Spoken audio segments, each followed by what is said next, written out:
சிறைச்சாலைகளில் அதிகப்படியான நெரிசல் ஏற்பட்டமைக்கான காரணம் அரசியல் நோக்கங்களுக்காக மேற்கொள்ளப்பட்ட நடவடிக்கைகளே என மக்கள் போராட்ட கூட்டணி தெரிவித்துள்ளது. நீங்கள் இப்பொழுது கௌபே வழியாக ஆன்லைனில் தேசிய விளையாட்டு விஞ்ஞான நிறுவனத்திற்கு பணம் செலுத்தலாம்.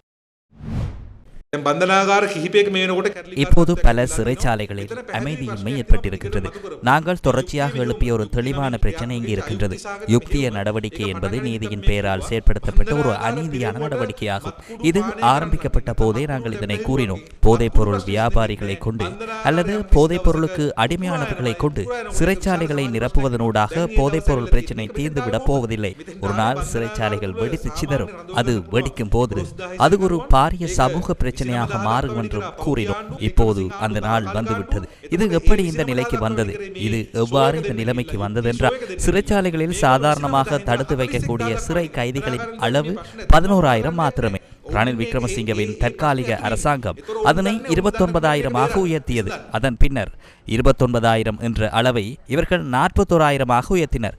இந்த ஷோவை காட்டுவதற்காக, யுக்திய ஷோவை காட்டுவதற்காக இவ்வாறு செய்தனர். இந்த பிரச்சனை உருவாகும் போது சிறைச்சாலை அதிகாரிகளால் ஒன்றும் செய்ய முடியாது. அவர்களும் அந்த பிரச்சனைக்குள்ளேயே சிக்கியுள்ளனர். எனவே தமக்கு தெரிந்த முறையில் இதனை நிவர்த்திப்பதற்கே அவர்கள் முற்படுவார்கள்.